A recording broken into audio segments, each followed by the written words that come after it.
Are you a podcaster? Maybe you've got that big idea and you're looking for a network to join.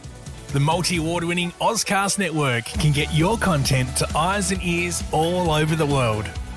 Join now for the first month free, and you could be featuring this sound at the beginning of your podcast. Ozcast. Simply head to ozcastnetwork.com for details.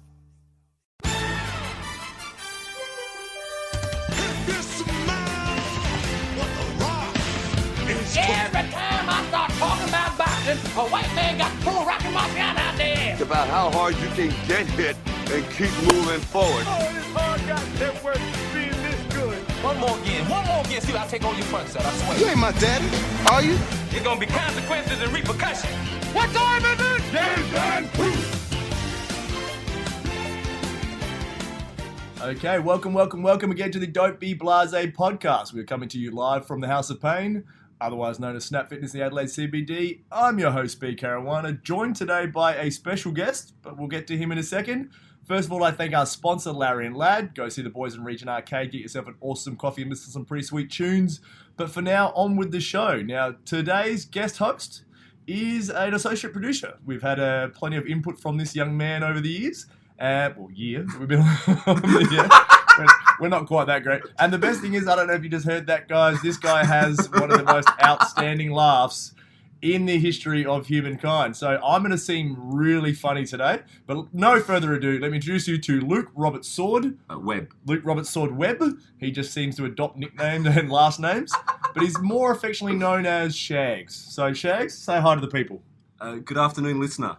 Listen, you're not far off, mate. And Mum, I'll be home about 8 o'clock for dinner, thank you. And Mum, can I have my shoes back? See, I told you, he's going to make me sound really funny today. This is great. Now, the beauty of having this young man on, besides the fact that we are recording this again on a Friday, and it's his birthday. Happy birthday to you, young man. Thank you, sir. He's also a huge NFL fan. Now, Steve doesn't get into the NFL. Really just sticks in my craw because there's been a lot of stuff I want to discuss. We can do our lists and go on for days with that. But Steve sucks in that regard. So I've brought on this young man. He's a huge NFL fan. Right now, currently wearing a Johnny Manziel jersey. He's the guy that bought it. If you ever wondered who bought the Manziel jersey, it was him. It's fantastic. It was you, Austin. But today we're gonna delve into a topic it's really good thing for him because other than me, Shags has probably got the worst luck when it comes to supporting shit teams. And one of his hard luck stories, one of his long-suffering teams, recently won the Super Bowl. Shags, tell me about your Philadelphia Eagles. Yeah, my Philadelphia Eagles. Can I tell them quickly about the Shags curse? Yes. Affectionately known. So, along the journey, the teams I support, the players I go for, and the people that I enjoy tend to do really poorly once I jump on the wagon.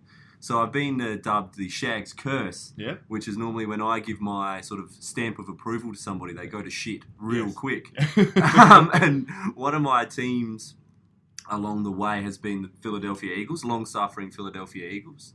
I jumped on them when I was about year 9. There you go. Because Donovan McNabb was the QB at the time. And we did a bit of a fantasy gridiron thing at school. And he, of course, came out of Syracuse University. Yep.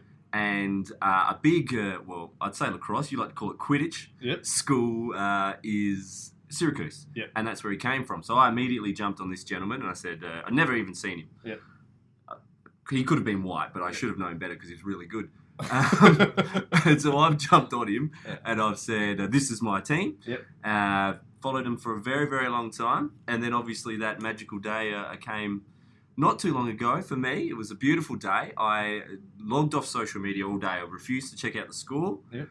Went and watched it with my brother. And at the time, Harper was 6 months old.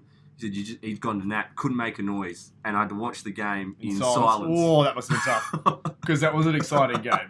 As Super Bowls go, that was one of the better ones I've seen. Oh, absolutely. It was an absolute nail-biter. And the bit right at the end when they get the strip sack, I couldn't scream, but I was so excited.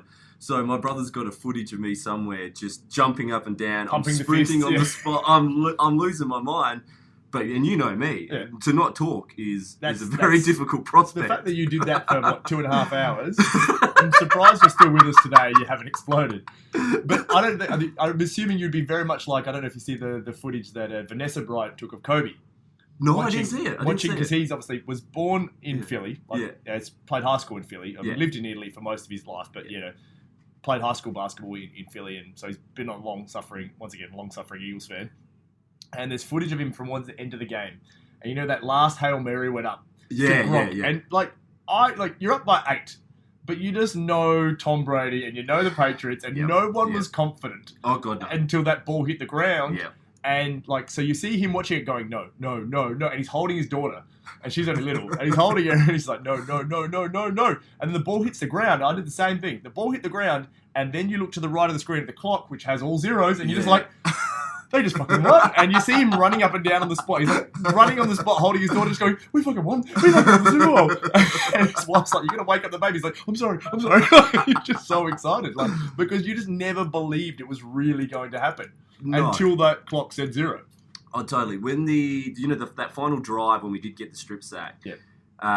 it was just sitting there thinking, I've seen this. I think that was actually your thing. Actually, I saw later I've seen this movie before. You just thought Tom Brady's going to do it again, something.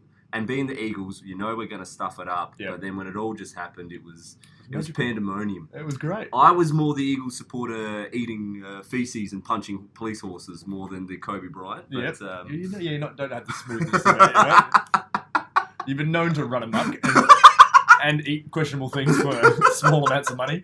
But we'll delve into that another time. Another little fun fact about your man, Donovan McNabb. Yes. Did you know at Syracuse, his mum said she'd give him $5 for every touchdown he threw. I did not know And that. then after a while, he started throwing way too many. She brought it down to $2. But yeah, it's Well, a nice that's- little fun fact about Donovan I McNabb. didn't know that, but that's obviously how he got rich playing college. Exactly. Much like Shaq. Much like Shaq. But so, because we've got the man here, and so we're going to discuss. We know we love doing lists, and I'm a bit of a list bully. We know this, but we're going to delve into our favourite NFL players. Now, this is our favourites. It doesn't need to matter of fact to mean they're the best, because we all know the best players are guys like your Jim Brown, your Jerry Rice, your Joe Montanas. But we're going to talk in terms of our favourites to watch. So we're going to go through our favourite quarterbacks. We're going to go through our favourite running backs, wide receivers, and defensive players. So we're going to lump them all into one because, well, being on defense, it's a position I'd like to play, but it's not the glamour position. That's not where the money is. But they're the most important players on the team, let's be honest. But we're going to go our top 3s of everything. So, Shags, Yes, sir. we're going to start off with the most important position on the field, the field general. Field general. Give me your top 3 quarterbacks, and I'm going to be shocked if Donovan McNabb. Believe it or not, number 1, Donovan McNabb. There we go. There we go. Oh, mate. Talk about shock of the century. First guy I ever watched, well, not even watched, just read on a screen. Yep. Absolutely fell in love with him straight away. Great. Very, very exciting player. Good, very mobile. And speaking of that same sort of mobility, my next favourite QB is Michael Vick. There we go. Just obviously he had a stint with the Eagles. Yep. But besides that, very, very exciting. Very, very exciting. Had a bit of dog in him. Yeah. Hey? I was going to say, where do you stand on the dogfighting issue? I only jumped on him when he went to the Eagles, so Okay, it there didn't you happen go. before me. There No, you obviously disgusting behaviour. I'm a dog man, Yep. and I just thought that was absolutely deplorable. But for some reason, when it comes to athletes, Yep. we just magically turn a blind eye. It wasn't quite who was old mate in the rugby? Was it Mitchell Pearce? Yeah, Mitchell Pearce, he quite loved the dog. Yeah, that had the dog lick. Okay, this is like a weird story. So anyone that's listening from overseas, in the NRL, there's like a bit of a thing with once the season's finished, it was like any sort of sporting code, you tend to have a big blowout, get on the piss and that sort of thing. Now, an NRL player was filmed getting his balls licked by a dog. Now, this is, well beyond drunken behaviour. This is disgusting. But the kicker for me, because he's played in Canberra, lived in Canberra. He lived in Canberra. He was playing for the Roosters at the time, Yeah, I but think. he was in Canberra at the time. And you know the reason why he wasn't arrested for that? Because bestiality is not illegal in Canberra. Are you shitting me? No. That's another fun fact for the day. That's amazing. That is the most disgusting thing I've ever heard. And the fact that that's written to the rule that when they were doing the rules for all of Australia, they went, well, in the capital, I reckon we should allow that. You know, and it's like, what? Well, they should never be legal anywhere under any situation. But anyway, sorry, that's just a weird, bad tangent. I tend to do that a bit. Give me your number 3. All right, number 3, I have a tie. And Yep. I know you can't. I know we shouldn't have ties. Yep. Peyton Manning. Yep. And just because of recent events, Nick Foles. There we go. So Yeah. you have to put one in your 3 and you can give one honourable mention. All right. Well, it has to be Foles. Has to be number 3. But there you go. That's For good no choice. other reason than what he produced on that any given Sunday. I don't Yep. care if he shits the bed the rest of his career. There we go. He did that for me. So Manning's my honourable mention. Peyton Manning. You love him. You sure not Eli? I don't even think Archie likes Eli more than Oh, come on now. me. So definitely Peyton. I saw him play live. It was one of the coolest things I ever did. Where was that? Where was... Mile High Stadium. Oh, right, when he played for Denver. When he played for Yeah. Denver, watched a Thursday night football game against the Chargers. There you go. And vintage Shags got altitude sickness, had to leave at 3/4 time, roughed my guts up, roughed up a Papa John's pizza of all There we things go. just to complete the Well, circle. that's because Papa John's pizza is actually made out of cardboard and like Rosella tomato sauce. They're disgusting. It was a nightmare. But that's not a bad list. You know, Yeah. you've got, you know, it's a very, let's say, it's leaning heavily towards Philadelphia. So you're really showing a bit of one-eyed patriotism here. I enjoy that. But because, you know, I'm a man that likes a team. Yes, But, sir. you know, my list is going to be a little bit different. Now, I don't have any Pittsburgh Steelers quarterbacks in there. Really? Because we don't have that many, we don't have a rich history of quarterbacks. No, We're not a even Big defensive Ben. running team. Yeah. And so, other than Big Ben, I do love Big Ben, but, you know, and he doesn't take no for an answer. And other than that, we've only really had Terry Bradshaw, and he's funny to, like, he wasn't a great player, he's better with the quotes. But my number 1, Handsome Dan. Handsome Dan. Dan Marino. What a gem. Something about that man, well, the fact that he would run from, you know, 100-meter dash in about a minute 20. Some of the slow, like, he got quick feet over about 5 steps. If you see him take 3-step drop, 6-step drop, you know, he was exactly where he needed to be. He could move in that pocket where he went, and he had an absolute laser on him. He did. And not only was he in Ace Ventura, Ace Ventura, yeah. and Bad Boys 2. Was he? When, Bad Boys 2, when they're testing out the Maserati. Oh, Remember? yeah. He's like, oh, Dan, you're the truth. Back up. His ability just to throw bullets, like absolute. And plus, you know me, I like an athlete with a bit of scumbag in him. You do. And there's a reason why he fell to like 20th in the draft, because there was questions about his character coming out of University of Pittsburgh. You know, back on the old wacky tobacco back in the day. I liked it. Oh, yeah. The Steelers passed on him. He was... Pittsburgh boy. Yeah, he was a Pittsburgh boy. Like, played at University of Pittsburgh. We passed on him. Yeah. The pick before he was taken by Miami. Really? And, I mean, let's be honest, you'd probably rather live in Miami than Pittsburgh. Oh, But, have you you know- been to Pittsburgh? No, I haven't. Yeah. No. I went once. Yeah. And only once. No. Actually, to speak on that, to throw out a mention to one of our listeners, the great man Lyle comes into our gym, the House of Pain. He loves it here, and he's an avid listener. Yeah. He's good because he bought me a Pittsburgh Steelers terrible towel. Oh, Always good wanted boy. one. So Yeah, he it's went over awesome. to Pittsburgh for work and this and that. But did the Heinz Field tour Yep. in a Dallas Cowboys t-shirt. That, my friends, is scumbag behaviour. So Lyle, that's one strike, mate. 2 more of those, Wow. you're in trouble. But anyway, he did bring me back the terrible towels. I can't That's be too good. mad at him, but he did show me photos of him walking around Heinz Field That's in a brilliant. Cowboys t-shirt. Well, It's that's like, brilliant. oh, What a that's set of agates on the that's way. yeah. I love yeah. it. He's hanging. He's got him hanging. So Dan Marino, and for the fake spike alone, the very first time I saw the fake spike play, that was just brilliant. Just great gamesmanship. So Dan Marino's in the first one there. Number 2 is the same as your number 2, Yeah. Michael Vick. Mhm. And I've been on him since the Falcons days. Now, you know he's not one of those players that's going to win you the championship. No. But goddamn, he's going to make it exciting watching a regular season game. And the fact that if you use him in a video game, Oh, God. unstoppable. Like What he year was. was it? It was like 03 or something. Yeah. He was just. You couldn't. No. If you were using the Falcons and you had him, you could just throw darts or you could just run around everyone. He was incredible. Oh, yeah. And number 3, my honourable mention is going to be the greatest of all time, Tom Brady, because as much as I hate the Patriots, Yeah. you can't deny, especially because if you see the footage of Tom Brady's combine workout, Oh, God. when he wasn't was like honking? 6'4" Yeah. of fucking ugly looking body, and you know just not athletic in the slightest.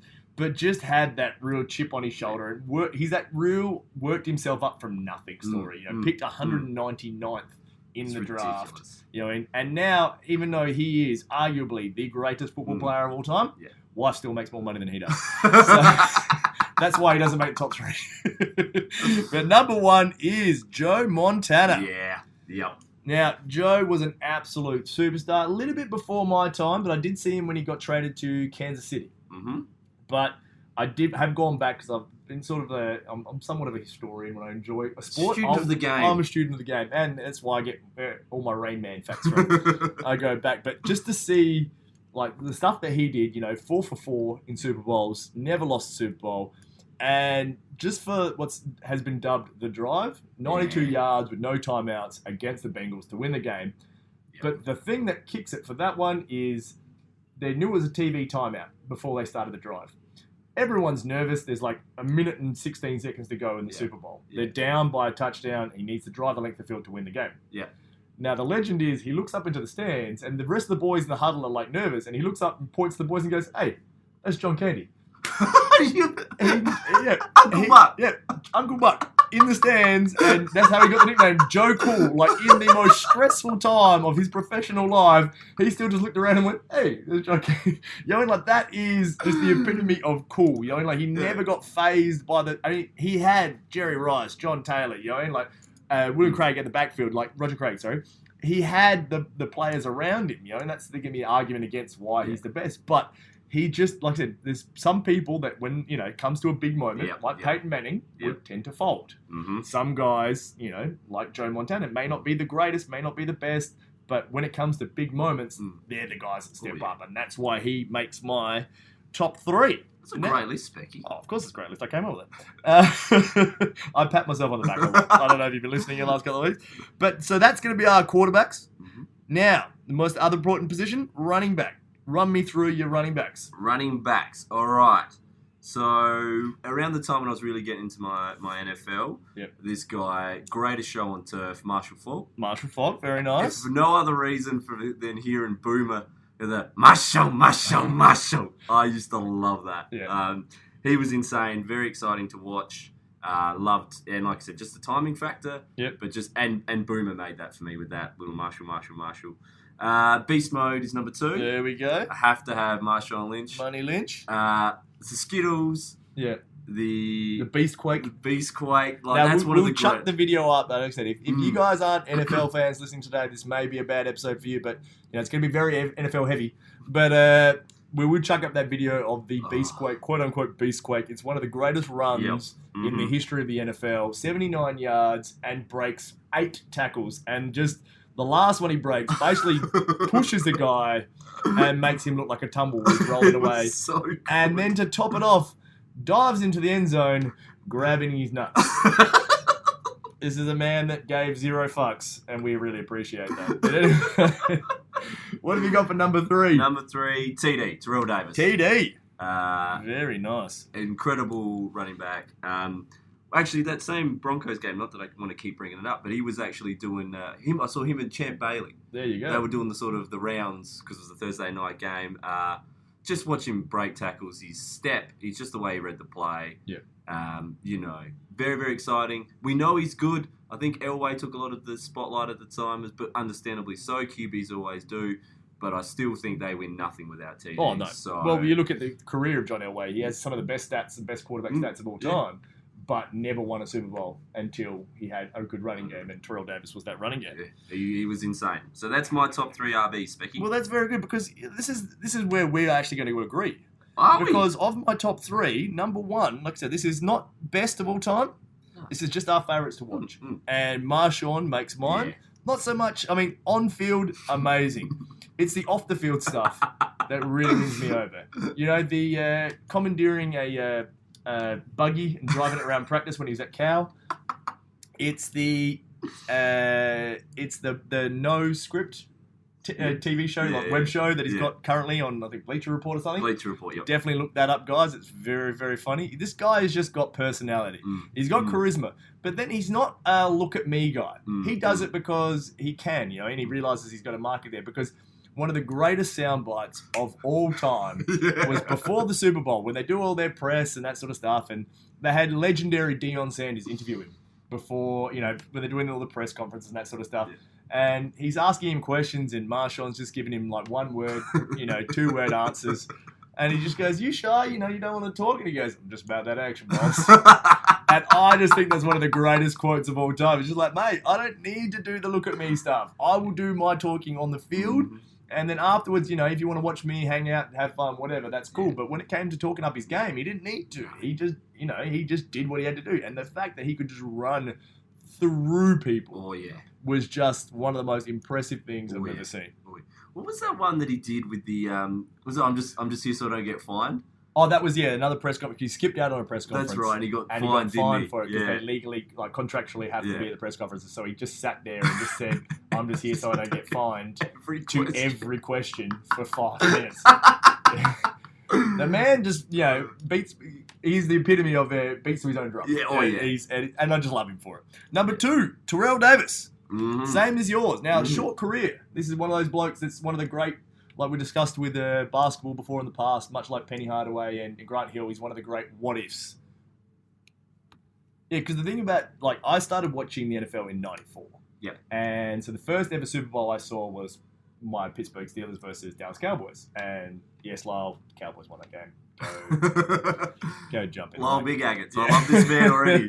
But the second one, the first time I ever had a Super Bowl party with friends and that sort of stuff, it all came around the house, was the Green Bay and Denver Super Bowl, which was up until that time, probably until the last few years, the best Super Bowl I'd ever seen. That was mental. It was just incredible. It was just such a back and forth, and that was when John Elway was winding down his career. And Brett Favre was on the come up and that sort of stuff, and it was just two great teams going head to head, and Terrell Davis just took that game over. He had a great year, but he had 150 yards and 3 touchdowns in that game. And just for the play, because one of the reasons that forced him to retire, other than the knee, was suffered from chronic migraines. Oh, really? Yeah. So he had, it's one of the reasons why he dropped in the draft. He was 6th round pick from Georgia. Once again, Rain Man. I don't remember everything. But he got chronic migraines. So there's one play during the game. It's in that America's Game documentary. They do a documentary on every team that wins the Super Bowl. Yeah. And they show it because they were running a fake for one of the touchdowns that Elway throws.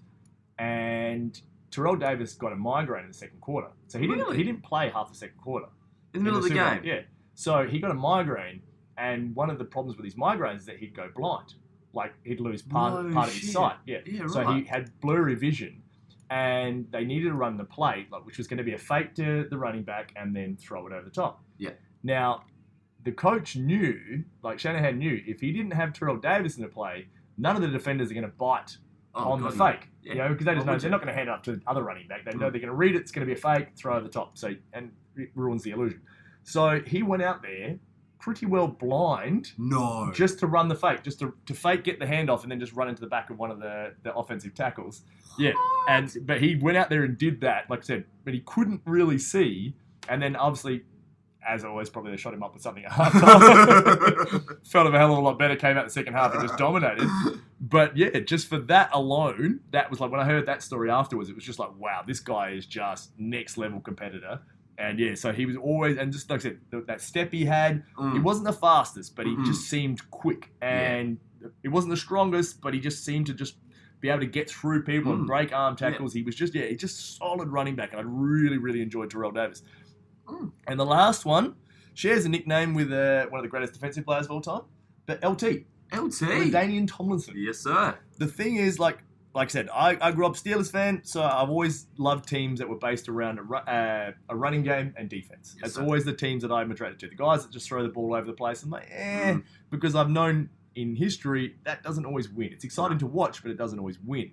And I love and plus, I'm no good at throwing the ball when you play Madden and stuff. So I'm that guy that when you play Madden, I play a real conservative game and run the ball through the tackles and really annoy people. I just hold it, you play 5-minute quarters and it's a 20-minute game. I'll hold the ball for 25 minutes. You're lucky if you get it once or twice. And if you go 3 and out, you're waiting a long time for your turn. The The only guy I know who clock manages Madden. I clock manage Madden because it just annoys me. It drives people nuts. It's half the reason why I have a soft spot for the Cleveland Browns is because a lot of my friends don't know the NFL that well. So to make it even, I always use the Browns. So, but yeah, I will. Yeah. Speaking of the Browns, last QB to ever win a game for the Cleveland Browns. It's the man you're wearing, mate. Was that Johnny Football? Was Johnny Football. All right, just wanted that on the record. Mate, trust me. You think I don't know? And shout out to our man, Doug. If you're listening, Doug, I know you're a big...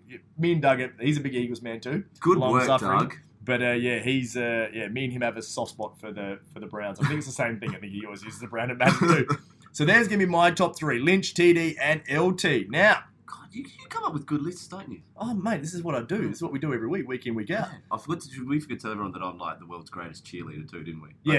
You'll pump me up. This is half the reason why I brought him on. I brought on like Andy. He was just like a pain in the ass. I love you, Andy, but you're a dud. Yeah, Tim was good. Tim had some facts, but Shags has facts, and he'll also tell me how handsome I am. So I'm a fragile eagle. I need this. So now we're going to go to your wide receivers, your diva position. Now these are going to be some real fancy blokes here.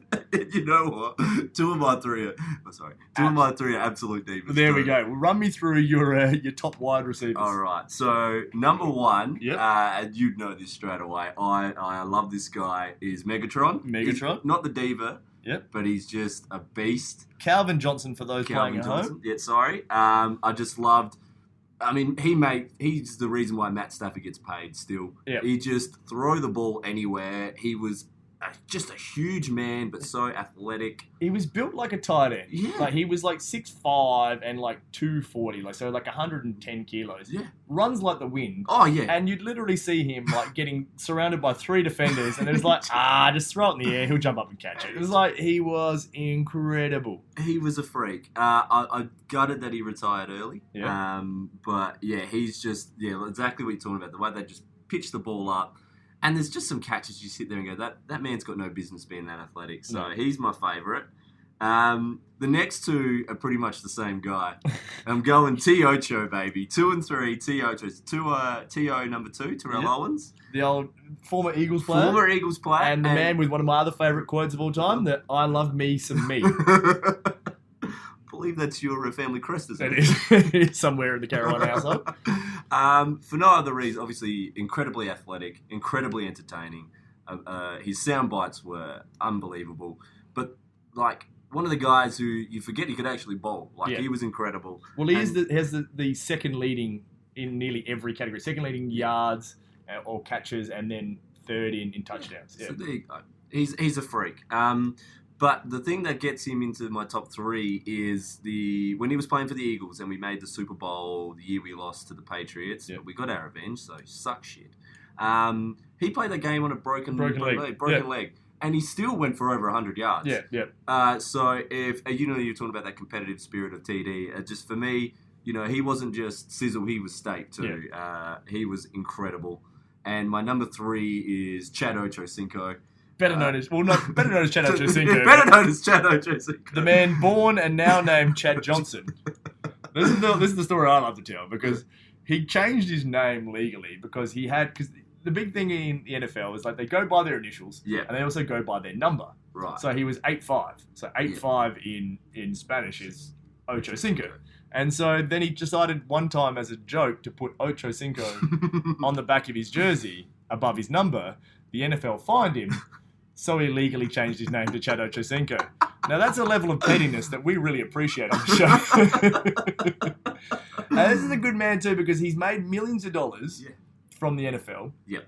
He also spent millions of dollars on fines because he always over-celebrated his touchdowns and got fined by the NFL for it. He even one time walked over and had a sign that he'd hidden that said, "Please don't fine me for this," and they fined him for it. But he also always paid an equal amount for the fines that he paid to the NFL, the same equal amount of whatever that dollar total was, in a donation to a charity. Really? Yeah. I did not know that about him. Sir. Mate, what a G. If you want random shit facts, I'm your guy. This is the reason why people tune in. People that didn't know they needed to know these things, but they know them now. I feel like I'm a better man for being here. Oh, this is wonderful. Well, you couldn't get much worse. Well, have you got any honourable mentions? Because wide receiver is yes. a big position. Yeah, absolutely. Because I you've do. missed out the greatest of all time. Exactly. And run me down why you've decided to skip over Jerry Rice. Because you've gone for who's your favourite. Yep. Jerry Rice is better than all of those guys. Yep. But those three just entertained the shit out of me. There you go. And just Ocho Cinco purely for the celebrations. Oh, the celebrations, Rick. What was your favourite of the celebrations? Because we'll chuck, if you've got a favourite on there, we'll chuck that one up online. The cell phone. The cell phone? Yeah. Was that him? Oh, no, that was T.O. Joe Horn. No, Joe Horn did the... I thought Ocho had a cell phone. No.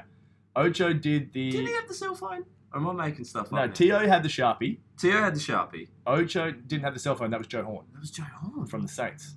Damn, I thought that was Ocho. Oh, no. See? Sorry, do I have to put Joe Horn on the list? Yeah, take out Ocho. I want Joe Horn. Anyone who produces a cell phone to celebrate. My favourite, and the greatest, and the two, well, one's not even a celebration, but the two best ones from Ocho is, well, the worst one is because the year that the Lions went 0-16.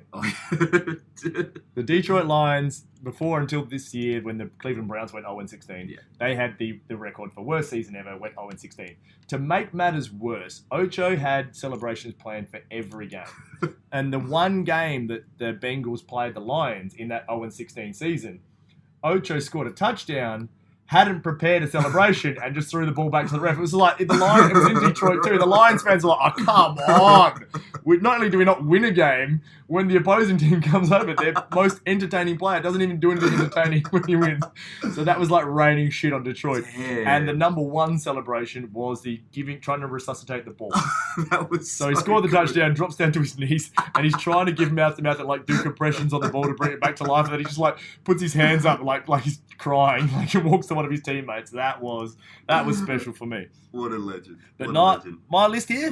Wide receivers, number one, we're going to go with Randy Moss. Oh, yeah, good pick. Because he came in very early into the piece, like for when I started watching the game. And to watch a guy 6'4", run 4.3 speed, it was just like, this guy is incredible. And same as first time I've seen a player like you mentioned with Megatron, you throw it up in the air. Yeah. Doesn't matter how many people are around him, he's coming down with the ball. You got mossed. And exactly, he's got his own saying for it. And the fact that recently, the other day, to celebrate his 40th birthday, the NFL put out a video of every 40-plus yard touchdown he scored in his career. I didn't see that. And as Trey Wingo from ESPN put up, he retweeted it. That's how I saw it. And he just goes, this video goes for 9 minutes. That's how good the guy was, how dominant he was. You know, like I said, you could just throw it. Like, he would outrun the fastest player, and he was always taller than everyone too. So you could just throw it in the air, and he was coming down with it and going the distance. So he was incredible to watch. Like I said, had the character issues, you know, who doesn't? But he was incredible. Number two, Michael Irvin. Oh. Now, this is a controversial pick for me because I fucking hate the Dallas Cowboys. They're my least favourite team because it's a strong rivalry between the Steelers and Cowboys. But the playmaker is next level because he's that guy. He didn't ever lead the league in catches, touchdowns, or yards. But he's that guy. Like I said, clutch time, you need to get that 10 yards, get a first down. You need someone to make the catch to put you in the right spot. Like I said, double team, throw it to him. He's going to come down with that ball in the right situation. And I love the history of him at the University of Miami. There's my team. So, yeah, I just love Michael Irvin. Plus, he's working the longest yard. I was going to say, you're going to bring that up. Longest yard was incredible. It was so good in that too. Got to give him credit for that. And number three, this is the only time I'm going to be an absolute homer and choose my hometown boys, Antonio Brown. Yeah, you have to. AB is special. Yeah. Not just for the celebrations. He's good on the celebration. Not just for the running down the field on a punt return and doing the "this is Sparta" boot to the punter's face. But the fact that he's a number one receiver, which usually is your, you know, like we're saying with these guys, all 6'2", 3 plus, you know, run like the wind. This guy's 5'8". Yeah. But his footwork, if you ever want to watch a video of like quality footwork, this guy, the way he can get into his breaks and cuts and that sort of stuff, just fast over a very few steps, just incredible to watch. So, and the fact that he plays for my Pittsburgh Steelers, you know, that puts him over the line a little bit. Yeah. And the man that makes those horrible Bumblebee uniforms we had a couple of years ago, and he made them look cool. So it's just like, got to give the nod to AB. Plus, I think he won Dancing with the Stars. Did he really? Maybe. I know Ocho won it. Of course, Ocho Yeah, won it. and I Of think course he Ocho won it too. So he was at least on the show, so give him credit for that. He was there. Now, we're going to lump in the last one. This is our last list, guys. If you're stuck with us, really appreciate it. We're going to go one last list for the defensive players, then we're going to go through a quick rapid-fire question. So hang in there, guys. We got defensive players. Quickly run through your top 3 defensive Yes, sir. Warren Sapp, number 1. players. There we go. I love a chunky man that can move. Oh, Jesus, okay. That's why- That's, you're taking a different task here. I thought we were talking about football, but okay. That's why I definitely love Andrew Hodgson. Yep. Ray Lewis. Ray Lewis. Hard not to. Do you like it the way he hits or the way he really stabs the point home or the dance before the games or just the fact that he got away with killing 2 people? What about Ray Lewis is really winning you over? I love what he does from a leadership perspective. Yep. And when He he, gets hits to the you, point. he gets He really gets to the point of his speeches and drives that point into someone's stomach repeatedly. No? Nothing to do with that? Ray Lewis went to the U, so I can't be too mad at him, but he played for the Ravens, so he can go fuck himself. When he had a brother though, Yeah. they stayed stayed here. down, yeah. And just he led that Ravens Super Bowl Yeah. year, like that he carried that team, and just his leadership, big fan. And number 3 for me is Von Miller. Von Miller. I love me some Von Miller. Yeah. I've got a couple of friends who live in Canada, huge Broncos fans, massive. That's why we went to the game. And they said they were obsessed with this guy. And I'm like, what are you talking about? And they showed me some pictures, and he's got his big bloody glasses. He's wearing a cowboy hat. Yeah. Like, who's this clown? Looks like a bit of a dork, He yeah. looks like a dork. That's probably why I warmed to him to begin with. Yeah. And then he started playing. And I was and that Super Bowl alone Yeah. was enough to make me go, wow, you're The speed special. off the edge there, yeah. He's so fast. Yeah. And he just, he won them that Super Bowl. He did. He definitely did. So that's a good list there. That's my 3. You love your defensive side of the ball. I do. I'll give you that. So my my 3 for defensive player, number 1 is going to be Neon Deion Sanders. Oh, good Now, pick. you're a bit young for the Neon. He's I one of am. the fastest players I've ever seen. The only player like I'd seen in my life play defense and offense. Yeah. So when he played for the Cowboys, they put him in receiver a couple of times. So 'cause, Really? yeah, he just wanted. This is a guy that was a 2-sport athlete, like Yeah. Bo Jackson. He's the only player to play in an NFL playoff game and an NFL game and a major league playoff game in the Wow. same day. In the same day. Same day. How So did he he manage played the that? game and then Yeah. they jumped him on a helicopter. Bam, went and played way. played baseball the same day. That's Yeah, incredible. one of the most special athletes of all time. That's ridiculous. Just if you haven't heard of him, go look him up. Deion Sanders, absolutely amazing. I just love the fact that he spent half of his career at Atlanta because that's who drafted him. Yeah. Moved one season, played for 49ers, they won the Super Bowl. The next season, moved to the Cowboys, they won the Super Bowl. He was just one of those guys. You know, like he turned the entire defense around because the side of the ball that he was covering the receiver, you couldn't throw to him. So it just essentially half the field. Yeah, right. So he was that good. Number 2, Sean Taylor. Oh, R.I.P. There you go. So the man from the U, Yeah. played for the Redskins, Yeah. but one of the hardest hitting safeties I've ever seen. Pretty much revolutionized the position. You know, guys like a guy that I really like watching, like Cam Chancellor. Yeah. Learnt how to play the safety position based on Sean Taylor. Like the fact that he would just light up people twice his size, didn't care, Did just he? threw himself at the ball, and and unfortunately, like I said, he was that hard hitting, that sort of guy. Died defending his family I know. in a house break, gone wrong. So That's tragic. he didn't get It's that not full fair. career, Yeah. but just an amazing player and inspired so many players today. Yeah. And number 3 it's a tough one for me because it's a man I have a lot of love for that I recently fell out of favour with, but I just still can't hate the man, and that's James Harrison. Yep. The man affectionately known as Debo. The fact that he got called Debo by the coach of the Steelers. So the last one again, once again, a Steelers player. But the fact that he was on the practice squad twice for the Yeah. Ravens, got asked, Yeah, right. went through the practice squad Yeah. with the Steelers, Yeah. and then within 5-6 years became Defensive Player of the Year. Yeah. Just the hardest working Mm. man in the room. Not the biggest, wasn't the tallest, but just worked hard. And the fact that he's still in the NFL at the age of 39, Yeah. and the strength this man has, and the fact that, and this is another one, I said, anything off the field that's sort of interesting, I go for. The fact that his kids came home, he's got 2 boys, they came home with participation trophies for playing flag football, and he sent them back. No. Because he's like, no children of mine are going to get participation trophies.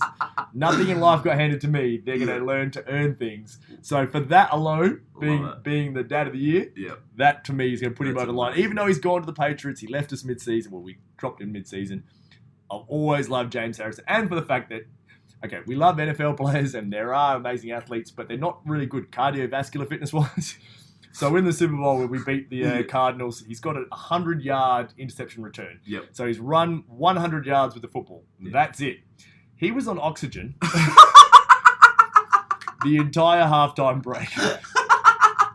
They're good short speed, you know. They're short burst kind of athletes. But that's our list, guys. So if you missed any of that, we'll probably chuck up the list online. If you've got any favourite players and why, let us know.